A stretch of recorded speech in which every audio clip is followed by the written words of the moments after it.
Hello मेरे दोस्तों, मेरे भाइयों बहनों बच्चों, आप सभी को जय मसीह की। मैं राजेश कुमार और अभी आपके सामने आया हूँ विशेष बातें लेकर। जैसे कि अभी संसार में हम सब देख रहे हैं कि बहुत कुछ उथल पुथल मची है और प्रकृति ने अपना रौद्र रूप पूरी तरह से धारण कर लिया है और जगह जगह हम देख रहे हैं कि तबाही मची है पूरे विश्व भर में। हमारे हिंदुस्तान में भी अगर हम बिहार देखें तो वहाँ कई गांव जो हैं पूरे पूरा का पूरा गांव गंगा में बह गया है। और भी बहुत सी आपदाएं विपत्तियां जो पूरे विश्व में आ रही हैं, जिसके बारे में हमने कभी ना सुना ना देखा, जो इस समय हो रही है।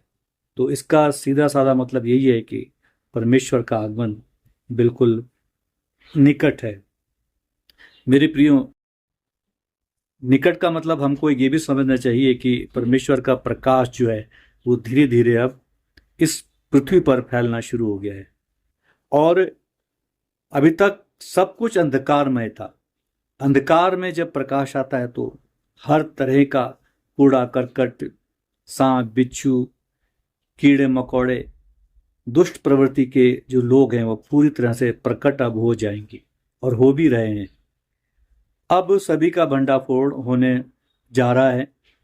चाहे कोई अपने आप को कितना भी गहरा मसीही माने, कितना ही ज्ञानी बुद्धिमानी और कितना ही प्रचार प्रसार करने वाला, कितना ही अच्छी वाणी बोलने वाला, कितने ही चंगाई देने वाला, यदि वो परमेश्वर की योजना के हिसाब से, परमेश्वर के न्याय के हिसाब से खड़ा नहीं है तो उनका भी भंडाफोड़ हो जाएगा।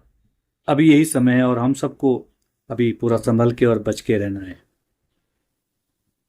तो मेरे प्रियो, आज मैं यही आपको बताने आया हूं कि इस समय जो है वो बिल्कुल तैयारी का समय है, क्योंकि परमेश्वर का आगमन बिल्कुल निकट है। और ऐसी आशा भी है, उम्मीद भी है कि हमारे जीवन काल में ही परमेश्वर का जो आगमन है जो बादलों पे होगा, और जो रैप्चर जो होना है वो हमारे ही जीवन काल में होना अब दिखाई दे रहा है। जिस तरह के चिन्ह परमेश्वर ने हमें बाइबल में बताए हैं वो सब अभी प्रकट होना शुरू हो गए हैं।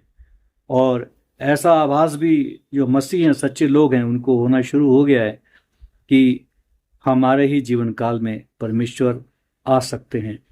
और ये हम लोगों का बहुत बड़ा सौभाग्य है।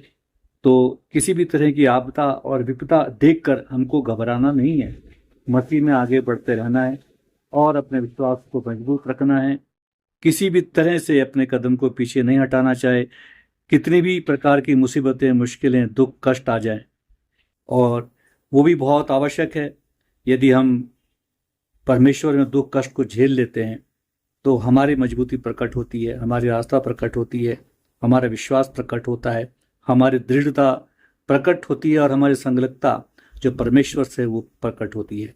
तो उसको मजबूत बनाना है और परमेश्वर में आगे बढ़ते जाना है और तैयारी रखनी है, पूरी पूरी तरह से अपने आप को तैयार रखना है, ताकि खुदाबंद का हम सामना कर सकें और इस धरती से हमेशा के लिए उठा लिए जाएं।